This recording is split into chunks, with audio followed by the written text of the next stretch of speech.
আসসালামু আলাইকুম। প্রিয় দর্শক, অন্য মঞ্চের আলোচনায় আপনাদের সকলকে আমন্ত্রণ জানাচ্ছি। আজ আমাদের সঙ্গে আমন্ত্রিত অতিথি হিসেবে আছেন মনোজ দাসের প্রীতি ও শুভেচ্ছা নিন। গত ৩-৪ মাসে আমার এই চ্যানেলে আমি ৩টি রাজনৈতিক পূর্বাভাস দিয়েছিলাম। ৩টির মধ্যে ২.৫টি সত্য হয়েছে, 2টো পুরো মিলেছে।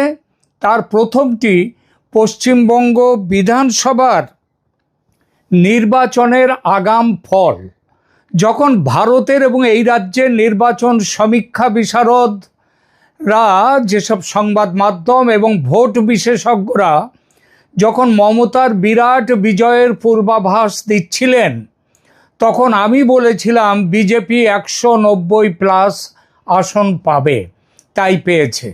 আমি এই পূর্বাভাস দিয়েছিলাম যখন সবেমাত্র এসআইআর শুরু হতে চলেছে, তখনও শুরু হয়নি পশ্চিমবঙ্গে তখন।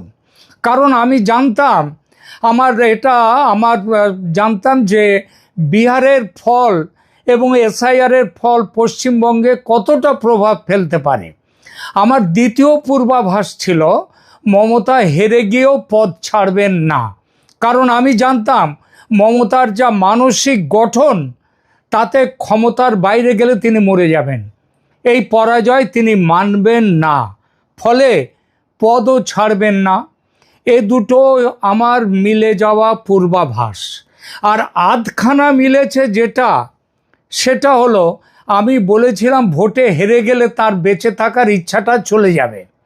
এমন হতে পারে তিনি নবান্নের 14 তলা থেকে ঝাঁপ দেবেন।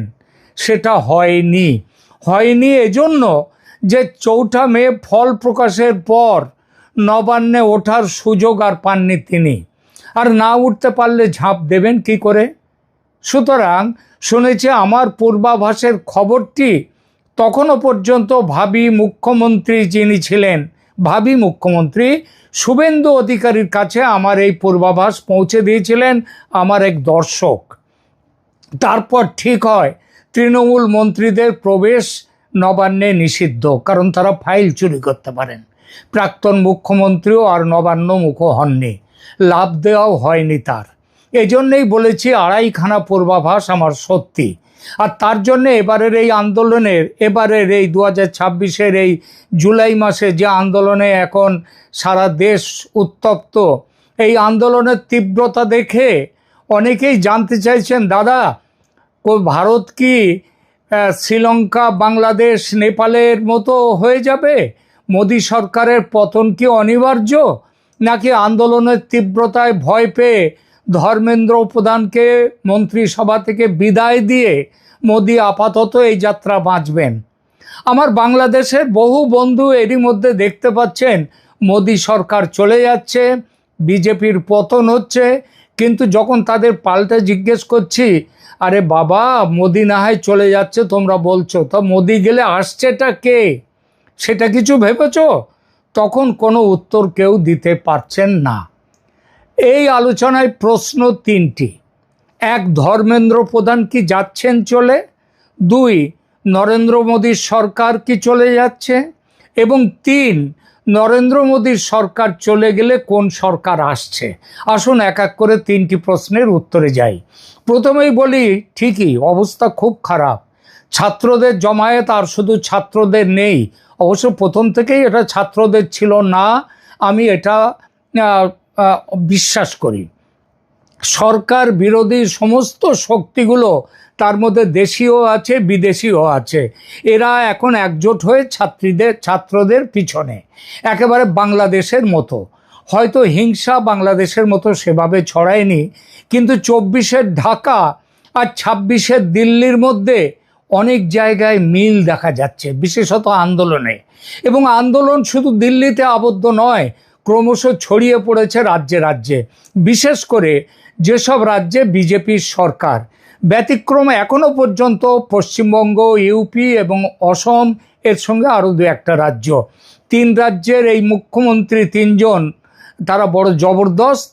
সেটা আন্দোলন এই রাজ্যগুলোতে, এই 3টি রাজ্যে না ছড়িয়ে পড়ার বড় একটা কারণ।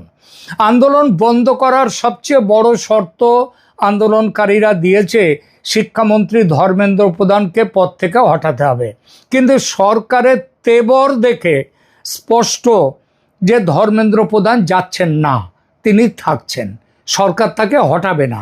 সরকার কেন এত অনড় কেন? একটা মানুষকে হটালে যদি আন্দোলন বন্ধ হয়, শান্তি ফিরে আসে, তখন সরকার কেন সেই দাবি মানছে না? এটাই তো দাবি মানা উচিত। কেন সরকার প্রতিজ্ঞা করেছে যে আন্দোলন যতই হোক না কেন, যতই ছড়িয়ে পড়ুক, এখনই ধর্মেন্দ্র প্রধানকে সরানো হবে না, বরং যত বেশি তার পদত্যাগের দাবি উঠছে, বিজেপি নেতৃত্ব তত বেশি তার পাশে গিয়ে দাঁড়াচ্ছে। প্রশ্ন, কেন? ধর্মেন্দ্র প্রধান কি বিজেপির কাছে একেবারে অপরিহার্য মুখ, নাকি তাকে সরানো মানে আন্দোলনের কাছে নরেন্দ্র মোদী সরকারের আত্মসমর্পণ, নাকি এর পেছনে আছে আরো গভীর এক রাজনৈতিক দর্শন? কি সেই রাজনৈতিক দর্শন? সম্ভবত বিজেপির দর্শন হলো, নরেন্দ্র মোদীর দর্শন হলো, রাস্তায় ভিড় করে, সামাজিক মাধ্যমে ঝড় তুলে, কিংবা বিরোধীদের দ্বারা চাপ সৃষ্টি করে মোদী সরকারের মন্ত্রীকে নির্বাসন দেয়া যাবে না। আজকের আলোচনায় আমরা শুধু ধর্মেন্দ্র প্রধানের ভবিষ্যৎ বিচার করব না, আমরা দেখব স্বাধীন ভারতের রাজনীতিতে নৈতিক দায়, এই দায়ের কথাও আবার অনেকে বলছেন, তার উদাহরণ দিচ্ছেন। আসবো সেই প্রসঙ্গে। নৈতিক দায়, প্রশাসনিক দায় এবং রাজনৈতিক দায়, এই তিনটির অর্থ কিভাবে বদলে গেছে।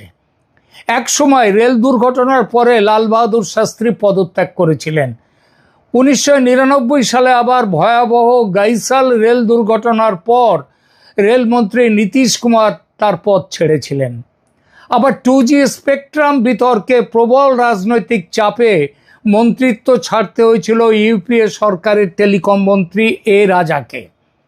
তাহলে প্রশ্নপত্র ফাঁস, পরীক্ষা বাতিল এবং ছাত্রদের আন্দোলনের, এত বড় আন্দোলনের পরেও ধর্মেন্দ্র প্রধান কেন থেকে যাবেন? কেন তাকে রাখার জন্য এত চেষ্টা? এই প্রশ্নের উত্তর শুধু একজন মন্ত্রীর মধ্যে নেই, এর উত্তর লুকিয়ে আছে বিজেপির দর্শন, তার ক্ষমতা পরিচালনার চরিত্রে। সেটা কি রকম? বর্তমান আন্দোলনের তাৎক্ষণিক কেন্দ্রবিন্দু হলো প্রতিযোগিতামূলক পরীক্ষা নিট। এই নিটে অনিয়ম, বিশেষত মেডিকেল প্রবেশিকা পরীক্ষা নিট ঘিরে প্রশ্নপত্র ফাঁস ও পরীক্ষা বাতিলের অভিযোগ। প্রতিবেদন অনুযায়ী পরীক্ষাটিতে 22 লক্ষেরও বেশি পরীক্ষার্থী ছিল। পরীক্ষা বাতিল হওয়ায় শুধু একটি পরীক্ষার সময়সূচি বদলায়নি, বহু ছাত্রের দীর্ঘ প্রস্তুতি, অর্থ ব্যয়, মানসিক স্থিতি এগুলো ভেঙে পড়েছে।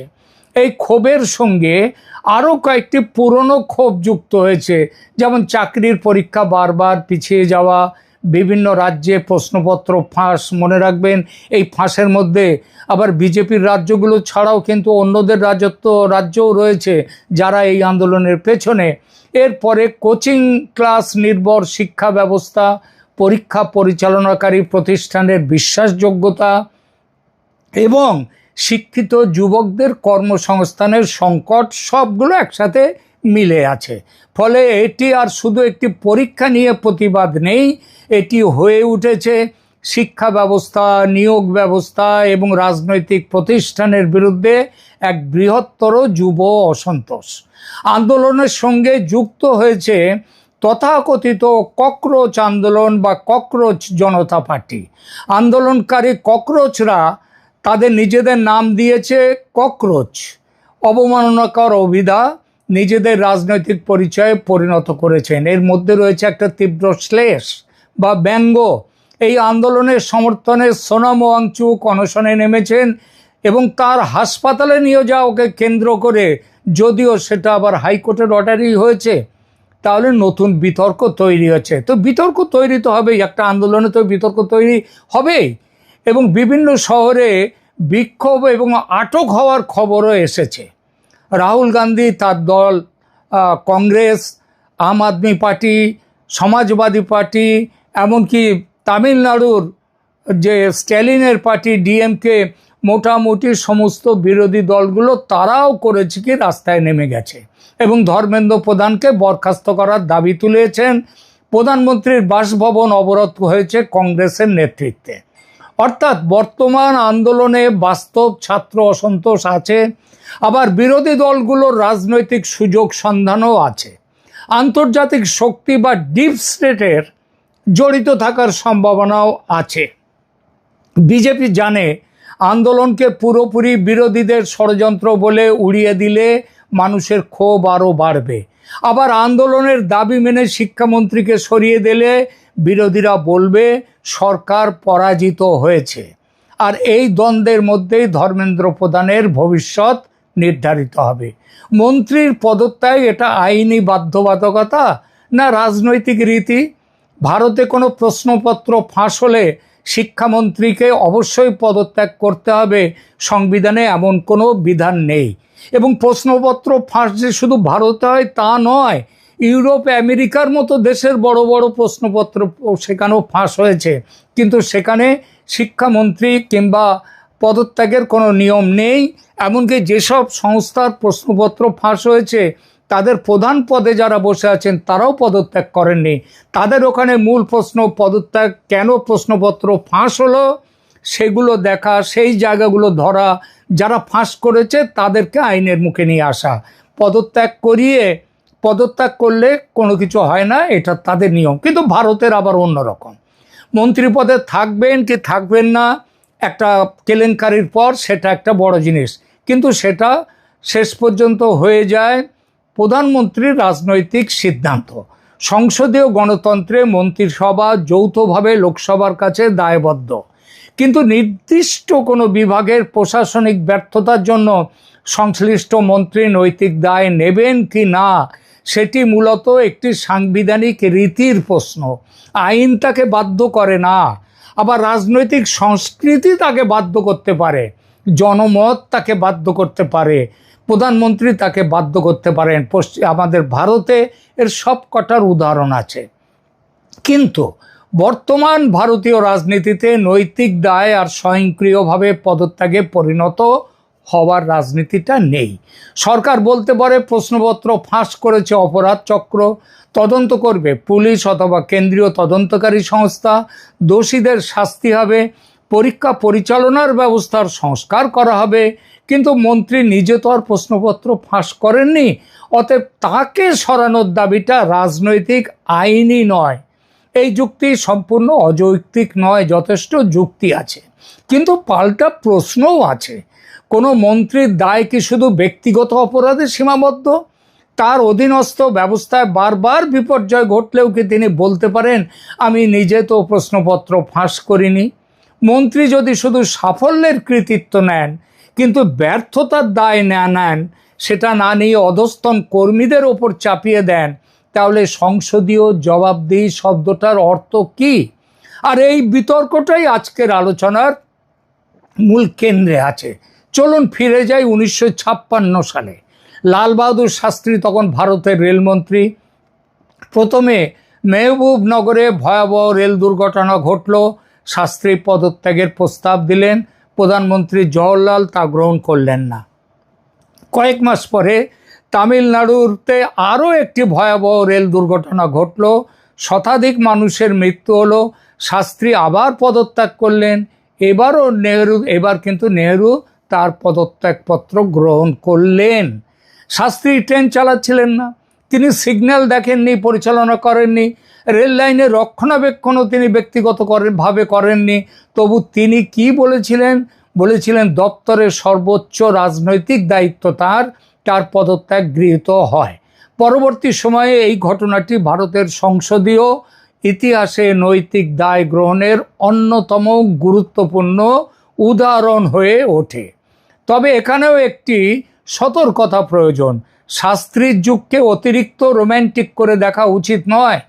তখন সংবাদ মাধ্যমের প্রকৃতি আলাদা ছিল, দলীয় রাজনীতির প্রতিযোগিতা আজকের মতো এত তীব্র ছিল না, সামাজিক মাধ্যম ছিল না, 24 ঘন্টার রাজনৈতিক প্রচার যন্ত্র ছিল না।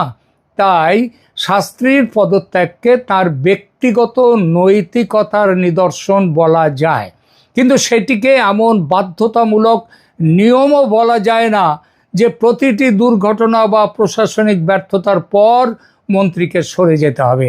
তবু শাস্ত্রীর নজির একটি প্রশ্ন রেখে যায়, ক্ষমতার সঙ্গে শুধু কর্তৃত্ব নয়, তার দায়ও থাকে নাকি, এই প্রশ্নটা রেখে যায়।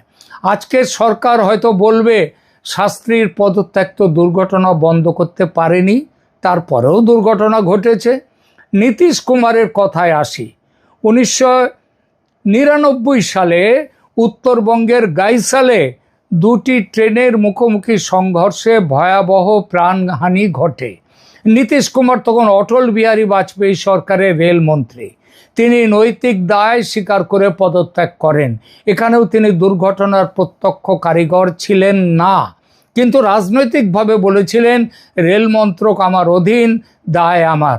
নীতিশ কুমারের এই পদক্ষেপকে অনেকেই লাল বাহাদুর শাস্ত্রীর নজিরের সঙ্গে মিলিয়ে দেখেন।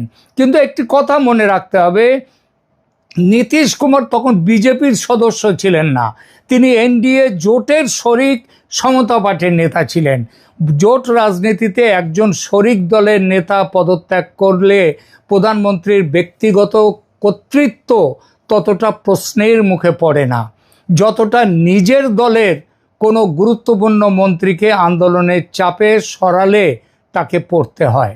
অর্থাৎ নীতিশের পদত্যাগ ছিল নৈতিক পদক্ষেপ, কিন্তু তার রাজনৈতিক পরিপ্রেক্ষিত ধর্মেন্দ্র প্রধানের পরিস্থিতির সঙ্গে এক নয়। ধর্মেন্দ্র প্রধান বিজেপির দীর্ঘদিনের সংগঠক।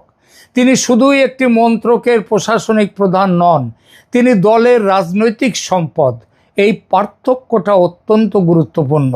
এবার আরেকটি উদাহরণে আসি, এটি হলো এ রাজার পদত্যাগ। 2010 সালে দ্বিতীয় ইউপিএ সরকারের সময় টেলিকম মন্ত্রী ছিলেন এ রাজা। তাকে ঘিরে 2G স্পেকট্রাম বরাদ্দ বিতর্ক তীব্র হয়ে ওঠে, ঘুষের অভিযোগ ওঠে, বিরোধীরা সংসদ অচল করে দেয়। অডিট রিপোর্টে বিপুল সম্ভাব্য রাজস্ব ক্ষতির হিসাব সামনে আসে। সংবাদ মাধ্যমে প্রবল চাপ তৈরি হয়। শেষ পর্যন্ত এ রাজা পদত্যাগ করেন। তিনি অবশ্য অভিযোগ অস্বীকার করেছিলেন এবং বলেছিলেন তিনি আইন মেনেই সমস্ত সিদ্ধান্ত নিয়েছিলেন। পরবর্তীকালে বিশেষ আদালতে এ রাজা এবং অন্য অভিযুক্তরা বেকসুর খালাস পান। ফলে একটি গুরুত্বপূর্ণ শিক্ষা পাওয়া যায়, পদত্যাগ মানেই অপরাধ স্বীকার করে নেওয়া নয়। এ রাজার পদত্যাগ হয়েছিল প্রচণ্ড রাজনৈতিক চাপের মধ্যে, সেটা শাস্ত্রীর মতো নিখাদ নৈতিক দায়িত্ব গ্রহণ ছিল না।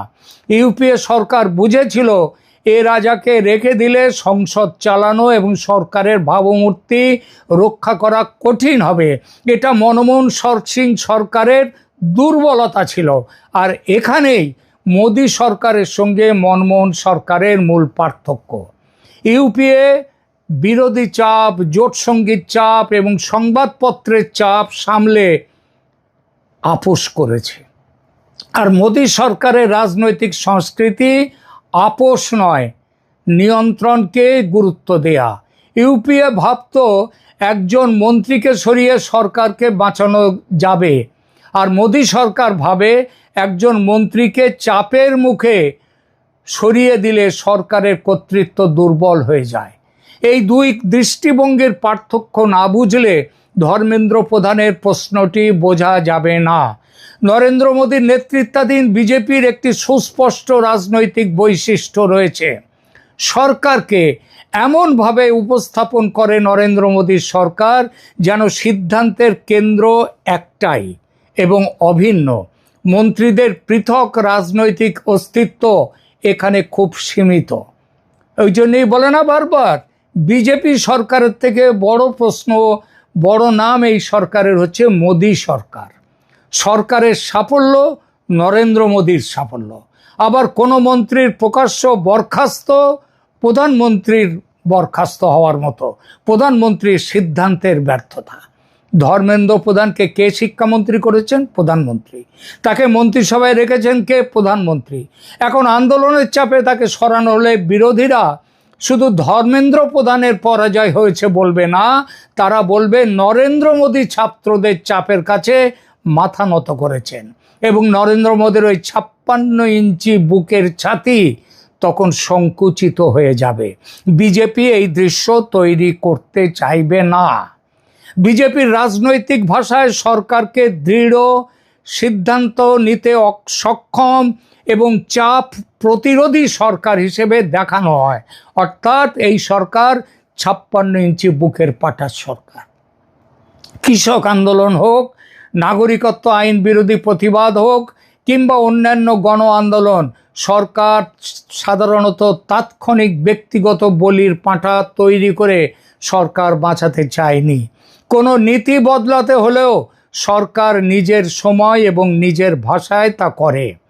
এই রাজনৈতিক কৌশলের একটি সুবিধে আছে, এতে সরকারকে দুর্বল দেখায় না, দেখায় সবল, প্রবল।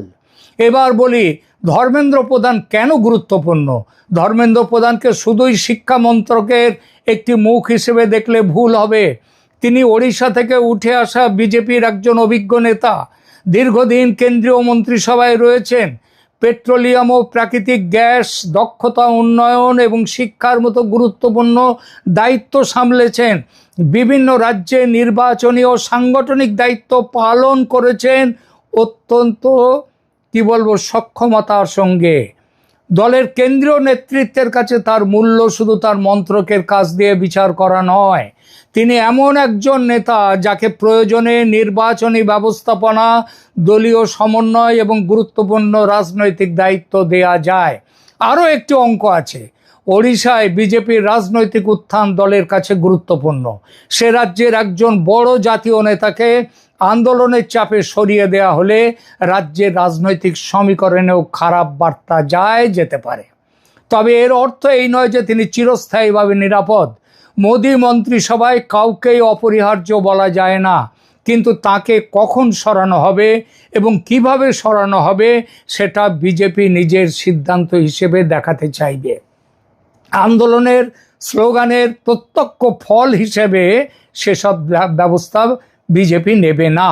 এখনই সরালে বিজেপির 5টি রাজনৈতিক ক্ষতি।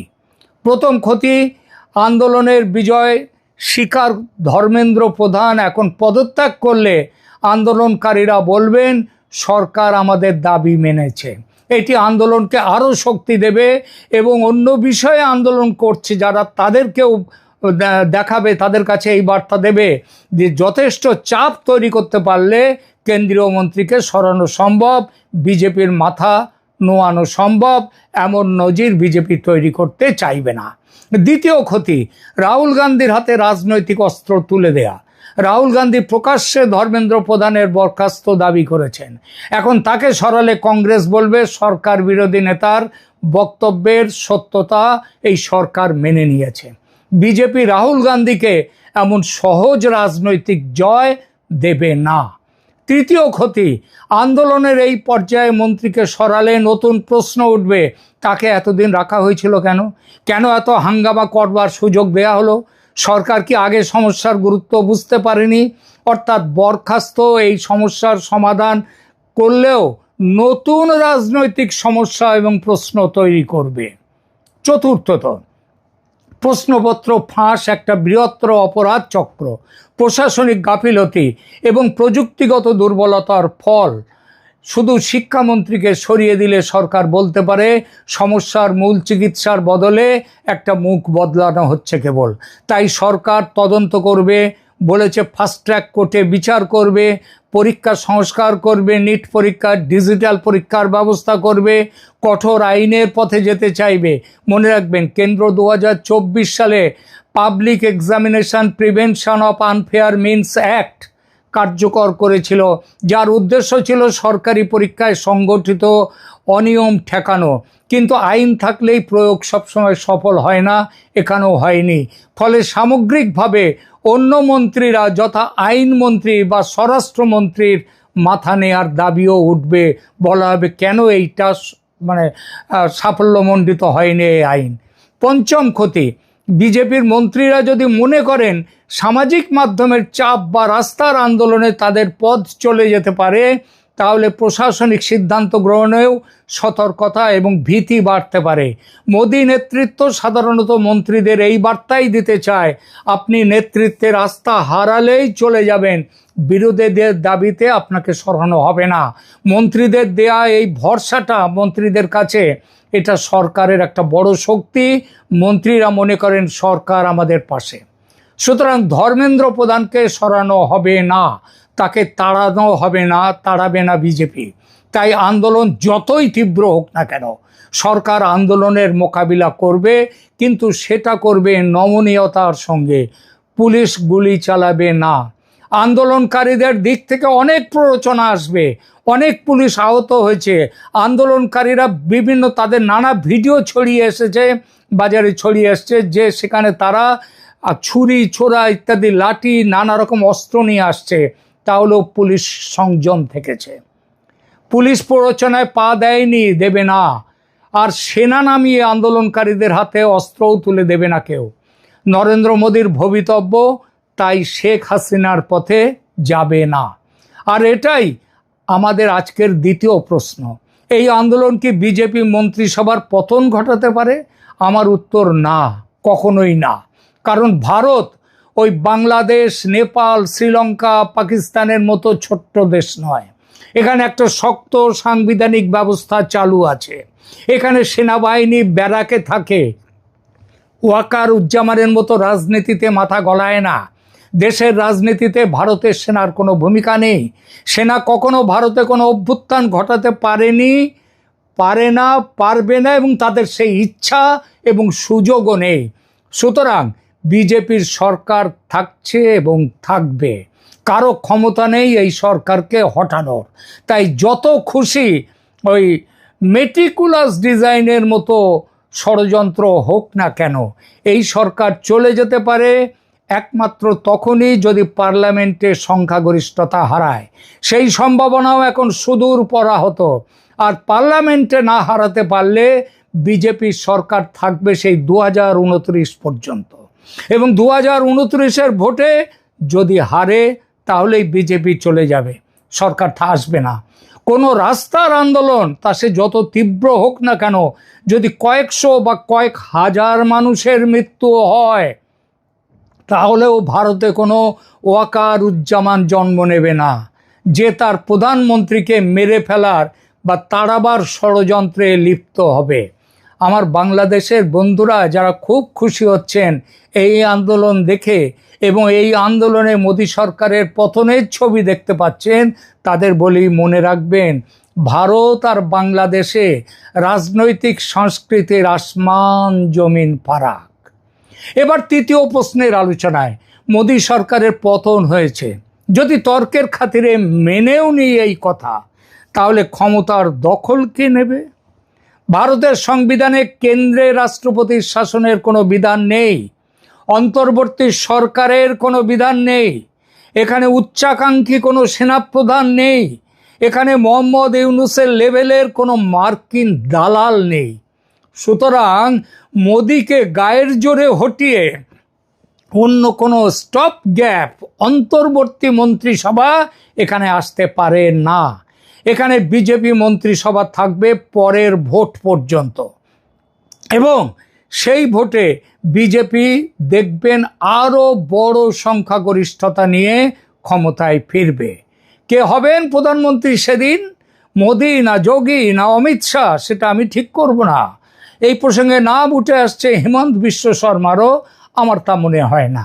আমার মনে হয় এখানে দুটো নাম সেখান থেকেই ঠিক হবে, এক যোগী আর এক অমিত শাহ, এর বাইরে আর কেউ নেই। আর সেটা ঠিক করবে বিজেপি, আরএসএস। কিন্তু কথাটা হলো, ককরোচ পার্টি ও বিরোধীরা আন্দোলনের নামে যত হিংসা ছড়াবে, মানুষ তত ক্ষিপ্ত হবে এই বিরোধী শক্তির ওপর যারা দেশে অরাজকতা তৈরি করছে। এবং তার ফল কি? ফল বিজেপিকে আরো বেশি করে সমর্থন করা। আমার কথাগুলো লিখে রাখুন, পরে মিলিয়ে নেবেন। ধন্যবাদ।